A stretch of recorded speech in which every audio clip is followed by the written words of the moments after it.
من الشيطان الرجيم بسم الله الرحمن الرحيم الحمد لله الذي قصرت عن رؤيته أبصار الناظرين وعجزت عن نعته وهم الفاسقين الحمد لله رب العالمين الصلاة والسلام على أشرف الأنبياء والمرسلين خاتم النبيين أبي القاسم محمد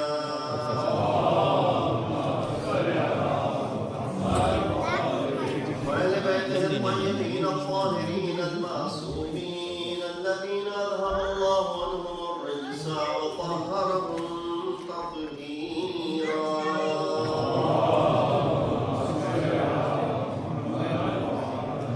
أما بعد فقد قال الله تبارك وتعالى وقوله الحق وهو أصدق القائلين بسم الله الرحمن الرحيم يا أيها الذين آمنوا اتقوا الله وكونوا مع الصادقين صدق الله العلي العظيم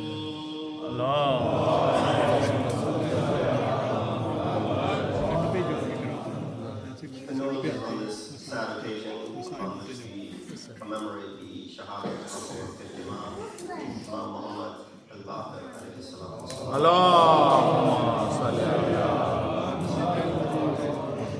And inshallah, we will also be taken out and there will be a doha at the conclusion. I'll try to keep my remarks to maybe about 30 minutes or less. The ayat that I recited is from Surah Tawbah, ayat number 119. Allah subhanahu wa ta'ala addresses by saying, for those who are satisfied in Iman, those who have brought Iman, fear Allah, taqullah, wa sadiqeen.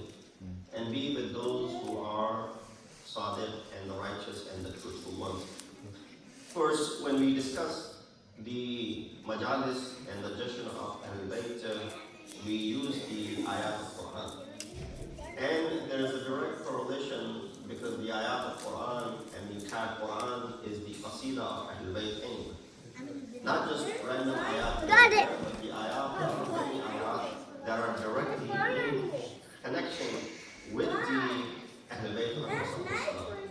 When it comes to speaking about Al-Mu'mineen, we find almost 700 ayat directly or indirectly speak about the fadail of Ali ibn Abi Talib alayhi salatu.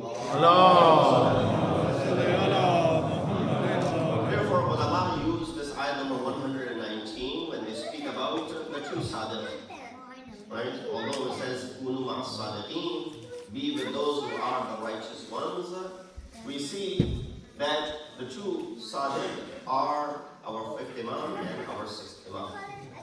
Now, when we have mentioned this in the past as well, when one of the Imams is known for a particular title, that is not because no other Imam possessed that title. If Ali is Amirul Mu'mineen, if he's Amir, other Imams are also Amir. Although they chose not to use the title of Amirul Mu'mineen, so it remains makhsus with the Zat of Ali. If Hasan al-Mushtaba is Mushtaba and he's known for his sakhawat, that does not mean other Aimma are not like that. If Imam Hussain is Safinatun Najat, does not mean other Aimma are not Sufnul Najat. They're all Sufnul Najat. If Zainul Abidin is Sayyidul Sajideen, it does not mean the other Imams are not known for their zinat of their ibadat. In fact, when you read into the life of our fifth Imam, you'd find that Imam used to offer 150 rak'at in a day and night. We have a difficult time offering 51, which is recommended, and amongst the khisal and the traits of a mu'min, right? Remember the hadith of Allah when he mentions khisal al-mu'min khamsa, there are 5 traits of a mu'min, and one of those 5 traits of a mu'min is what? That he offers 51 rak'at in day and night. So Molana, we have difficulty praying 17. You want us to go ahead and offer 51. Yet Imam Baqir used to offer 150 rak'at in day and night. And that did not decrease his other duties that he had upon him. that he used to work. He used to work in a farm. He used to earn for his family. All those riwayat are there. It wasn't that one thing was hindering with the other. Yet this is how we need to go ahead and draw a balance when it comes to our lives. Mu'mineen, and the sifat of a mu'min should be that all of the traits of a mu'min grow. They should be, number one, multidimensional. They should all grow together. It should not be the case that one becomes, advanced in one area and remains and lacks behind in the other area. When it comes to your sakhavat and your generosity, you're up there. But when it comes to your ibadat and worship, you are lacking behind. This is not a right and the sifat of a mu'min. A mu'min should be in both areas moving at the same time. So when we look at our fifth Imam, and his title is mentioned as Al-Baqir, which is a unique title. Of course, we know that the titles of Ahl-e-Bait were given to them by the Prophet of Islam, Hazrat Muhammad Mustafa Allahumma salli ala. When the ayat of Ulul Amr minkum was revealed, and Jabir asked Rasulullah that we understand the ita'at of Allah is wajib, ita'at of Rasul is wajib. Who are these Ulul Amr whose ita'at is obligatory upon us? In explaining this, Rasulullah said what? He mentioned the names of all the Ahl-e-Bait, and with their titles. So when he mentioned our fifth Imam, he mentioned him, Ismuhu Ismi, Shama'iluhu Shama'ili. That he is someone, the fifth Imam. But when he said this to Jabir. That was a prophecy to Jabir. Oh Jabir, you will live long enough to see and witness the fifth in this generation. Who will be the Imam of the time? When you see him, Balligh Salami. Convey my salam to him. Now you know why we call our Imams alayhi salam? No, a lot of people question this. They're radiyallahu anhum, right? Just like all the ashab were radiyallahu anhum, Ahl-e-Bait are also radiyallahu anhum. When you hear the name of Ali, Hazrat Ali radiyallahu anhum, it just does not sound right. When you hear Hasan radiyallahu anhum, we're not used to our Aimma be referred to as radiyallahu anhum. Of course Allah is radi with them. We're accustomed to hearing Aimma alayhi salam. Alayhi salatu. If you know alayhi salam is maqsoos with Anbiya, there is a dalil over here. Rasulullah, in the last 9 months of his life, when he used to walk past the house of Janab Sayyidah, he would stop and say, Assalamu alayka ya Ahl-e-Bait an-Nubuwwah. So he sent salam to Ahl-e-Bait an-Nubuwwah. He said, well, okay. Then call Fatima to Zahra, salamun alayha. Call Ali ibn Abi Talib, alayhi salam. Hassan and Hussein to be alayhi salatu wasalam. Why do you drag it to the other Aimma? This hadith right here. Rasulullah said to Jabir, you will see the fifth one when you see him, Balligh Salami. Convey my salam to him. So when Rasulullah is calling Baqir to be alayhi salam, what is it that you and I should refrain from calling him to be alayhi salam? Salawat bi Muhammad. Allah. There are many traits of Imam, but I want to keep the discussion relevant, and I want to make sure that when we leave and depart this gathering, we have understood some of the traits of Imam Baqir, and you can apply them in our lives as well. Imam salam, of course, displayed, as I mentioned, all of the Aimma had all of these attributes. He was known as Baqir, which is an unusual title. Zain al-Abidin, you understand. Sayyid al-Sajidin, you understand. Qadim al-Ghayz, you understand. Right? Naqi and Taqi and Rada, you understand. Askari, because of the garrison town that he used to live in, Askari, you understand.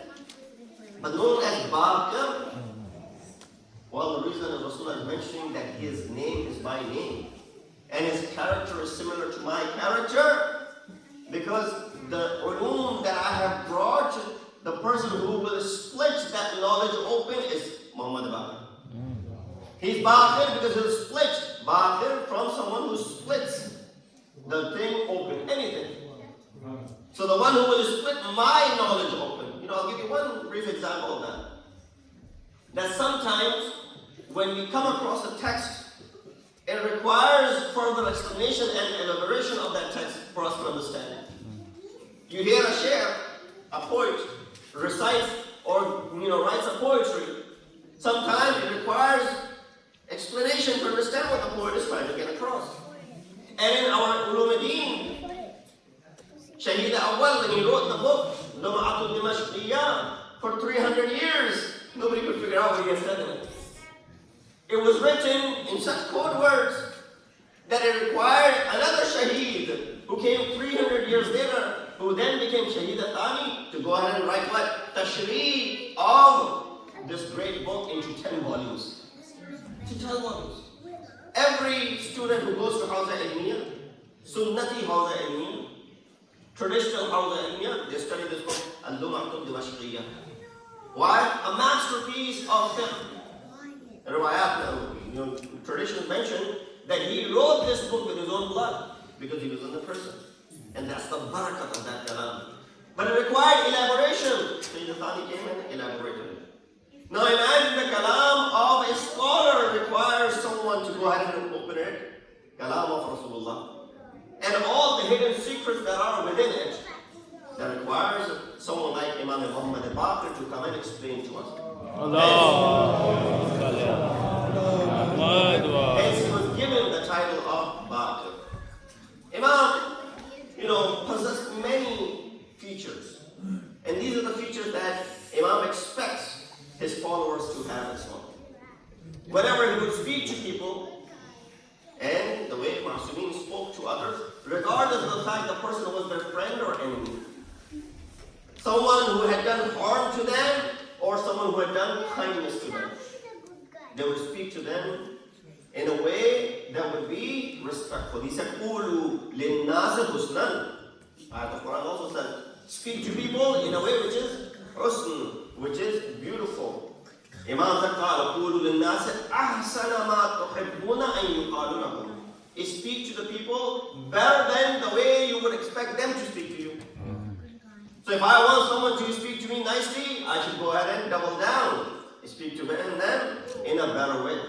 So one of the features that we find in our fifth Imam is forbearance. Hilm.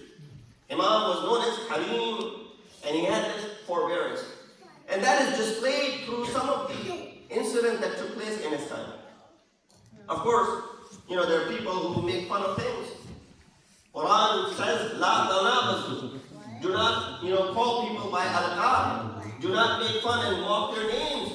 Someone made fun and mocked the name of Imam. Instead of calling him Baqir, they called him Baqir. How agitated you would get if someone made fun of your name. And that too on purpose. Imam showed forbearance at this point. He said, it does not bother me because you are mispronouncing my name. Although Imam knew that person was doing it on purpose. Imam corrected him. This person saw that that was not enough to get under the skin of Imam. He made fun of Imam again by, getting another level. He said, I heard your mother was so and so. Now, of course, when the discussion comes about our mothers, we become personal. This is personal now. You're taking it to another level, we're going to respond in the same way. Imam did not get agitated. He said, if what you associate with my mother was in her, I ask Allah to forgive her. But if you have associated a lie and slandered her, then I ask Allah to forgive you. The moment this man heard this kamal of hilm and forbearance for Imam salam, that was impactful. Embraced the path of Ahl-e-Bait, became amongst the companions. So this is how you can bring about change, just by your character, your forbearance, and your hilm. Number two, we find another feature of Imam is that he, displayed extraordinary amount of sabr. We don't find, this is psychologically speaking. When you face trauma at a young age, you're 4-year-old, 5-year-old, you face trauma. That remains with you and affects your character. When you grow up with that, it could either damage you or make you strong. What was the trauma our fifth Imam faced? The Battle of Molana. He's 4 years old. He's the first eyewitness. You say, well, maybe he was a child. So, no, he saw What happened in front of him? The killing of his grandfather. He saw how his relatives were killed in front of his eyes. The bloodshed. And then of course the captivity, burning of the tent. You and I hear this and we can't control our emotions. Shair said, Shanidan kaybuwan ma'anandadidan. We hear, and yet we cry about it. He saw it with his own eyes. So he went through that trauma. And that wasn't it.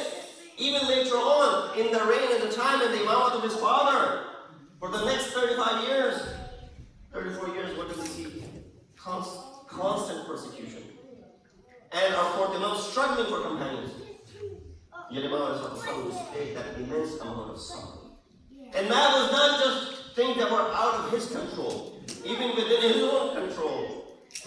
Imam, there's an incident which is mentioned that a servant in the house of Imam dropped one of Imam's child onto the ground, by which the child died.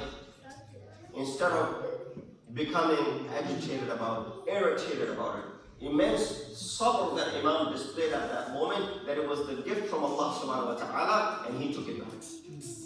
And on top of that, Imam referred to this servant as Anti Hurra li wajhillah. You are free for the sake of Allah subhanahu wa ta'ala.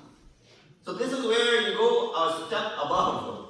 Not only that Imam forgave the person, but also Imam set the person free. So that is the sabr in the life of our fifth Imam. Number 3, treating the fuqara and the destitute in the time. That is a community, that is a group of people sometimes that is neglected the most. Fifth Imam would pay extra attention towards them. He would remind people that my father taught me this. And make sure that you take care of the fuqara in your time. These fuqara, they transfer your goods from this life to the hereafter without charging a fee. When you give something to the faqir, this faqir is transferring your goods in the hereafter, which you will need over there when you arrive. So Imam paid an extra attention toward fuqara. As I mentioned, ibadat. All of our Ahl-e-Bait Athar would never lack when it came to ibadat. They gave examples. And someone said, Imam, you do so much ibadat. He said, wait until you hear about the ibadat of my Jad Ali ibn Talib. You haven't seen anything yet. You think that I worship a lot? It will remind the ibadat of Amir al-Mu'minin. So when it comes to the ibadat, you won't find Imam to be, lacking in that regard either. Number 5, zuhud and asceticism of Imam. Sometimes we believe that zuhud or asceticism is something that you deny everything, you leave everything, you forget about all of the tayyibat and the good things that exist. You live in seclusion somewhere where no one's around you. That's not zuhud. That's not zuhud. And then when someone does become zahid in our community, meaning extraordinarily parhezgar and muttaqi, now a little bit of arrogance comes into play. No, it should be the contrary to that. When you become zahid, when you become ascetic, that takabbur goes away. Not that it comes back in. Imam al-Salam, he was at that peak of zuhud. And therefore Imam said, Man kana zahiruhu arjah min batinihi khaffa mizan. One whose zahir is heavier than his batin, and because the batin is what? Lighter, his mizan on the day of judgment will become light. We focus and emphasize a great deal when it comes to our zahir in this world. While we should be focusing on the batin in this world. A lot of time, people are worried about the physical beautification, while we should be paying more attention towards the spiritual beautification. They look at the zahir and they forget the batin.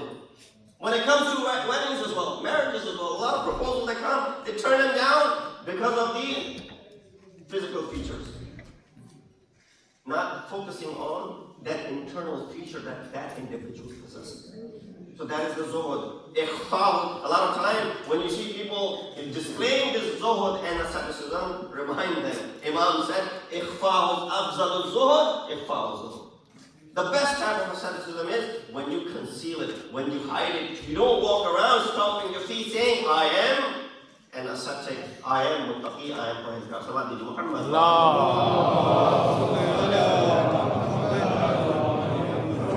Imam alayhi, there were other aspects of Imam's life that I, of course, will not be able to get into because the time does not give me the permission. But Imam, emphasized a great deal when it came to khudu and khushu. One of the companions of Imam, his name is Muhammad ibn Muslim. He's an individual who narrated a great deal from our fifth Imam. When you take certain personalities like Zurara or Muhammad ibn Muslim, and these individuals from the lives of Ma'asumeen, they were the ones who really spread the ulum of Imam Baqir and Imam Syed. They are the ones. For example, when we speak about those who preach today, if I am around or people like me are around or they're not around, deen will not be damaged. Imam himself said if these individuals like Muhammad ibn Muslim and Zurara were not around, deen would have been damaged. Just imagine the maqam of such individuals. Therefore, when it comes to the ibadat, Imam alayhi gave a lot of incentive. He provided examples. Someone came to Imam and he said, Imam, you mentioned this, that for the acceptance of ibadat, the wilayat is necessary. What is the proof of that? You hear that a lot from our speakers as well, right? Is there a person who is lacking the wilayat of Ahl-e-Bait? They can do as much as ibadat as they want. Ibadat does not have any value. Is there any proof? Or is this just a claim that we make because we have the hubb of Ahl-e-Bait? And so when this question was asked to our fifth Imam said that a family of Bani Israel, where everyone worshipped for 40 nights, and after all their du'as were accepted. So they worshipped 40 nights. Well, there's something about 40. After 40 nights, their du'as were accepted. Except one person who came to Prophet Isa and asked, how come my dua was not accepted? We all prayed together. Imagine everybody's dua was accepted and mine was not accepted. And so we all prayed in the same place. Why is it that everyone else's dua was accepted, mine was, for example, rejected? Hazrat Isa did not know the reason. Allah informed him that, oh Isa, this man doubts your nubuwwat. Not that he doubts your nubuwwat, whether you're a true Nabi or not. If he worships so much that his neck gets severed and his fingers were severed, his dua will still not be accepted just because he does not believe in the nubuwwat of Nabi al-Islam. And that's how important the belief in the nubuwwat of Hazrat Isa was for the du'as and the ibadat of that individual to be accepted. Just imagine now when you perform the ibadat, if you don't believe in the hujjat of Allah subhanahu wa ta'ala, these ibadat will not have any value whatsoever. Salawat Muhammad.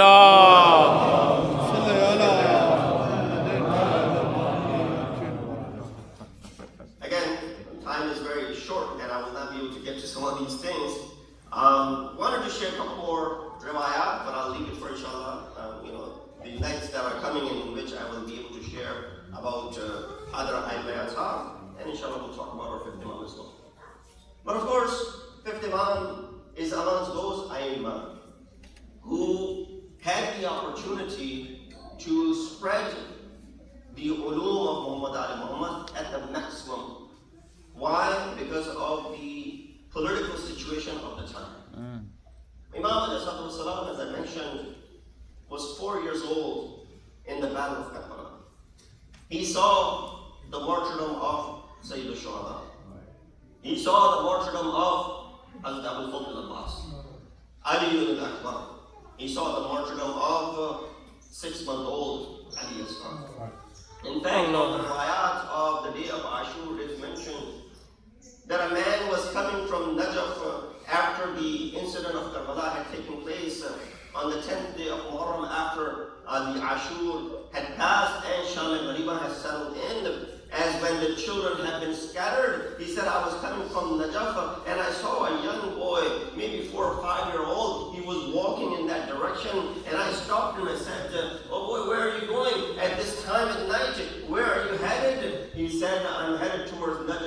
He said, why do you want to go to Najaf? He said, I want to go to Najaf to inform my grandfather Ali what just happened in Karbala, the atrocities that have been committed in Karbala. Ajrukum Allah. Our fifth Imam faced that calamity all by himself, and he saw that firsthand, and that's why the same Jabir who was responsible for conveying the salam to Imam, Jabir was the first Zayar of Imam Hussein in the plain in the Karbala. When he came to the ziyarah of Sayyid al-Shuhada, he came with his servant Atiyah, and as soon as Jabir, although his eyesight was getting weak, but he could still hear, he heard that there is a qafila coming. He said, oh Atiyah, I hear that there might be horses coming. Atiyah sees and he says, yes, oh Jabir, we must vacate this place. Why? Because Ahl Haram are coming to the graves of Sayyid al-Shuhada. The same Jabir makes his way. Some riwayat mentioned right there in Karbala that when Imam Zain al-Abidin came, he introduced himself, oh Jabir, Ana Zain al-Abidin. And Jabir could not recognize him because Imam had aged so much. And then he said, this is my son, Muhammad al-Baqir. Jabir rubbed his hand on the face of Imam al-Baqir and he said, Anta Baqir. Yes, Rasulullah had given me a kalam. Rasulullah had given me a message, and that is to convey my salat, his salams to you. Imam Baqir received the salam. Imam spent his life, all of 57 years, until the year 114. Hisham ibn Abdul Malik, either him or another person by the name Ibrahim ibn Walid ibn Abdul Malik was either one was responsible for giving the poison to Imam. Imam was given the poison. He was taking the last breaths. He says to his son, oh my son Jafar, make sure that you bury me next to my father Zain al-Abidin in the Jannat al-Baqir, and also make sure that you give me the kafan of the clothes that I used to wear in when I would deliver the khutbah of Jumu'ah. All of his rituals were taken care of. I said, oh Mawla, you lived a long life, but you saw the atrocities in Karbala. You saw Hussein's body was trampled in front of your eyes. But oh Mawla, at least you got the rituals taken care of. You were buried by your son, but your father, he was in Ayoma, Kayoma Kayama Abdullah. Hussein's body lay in the plains of Karbala, yet no one was there to bury him. Ya Hussein. Ya Hussein. Ya Hussein. Ya Hussein.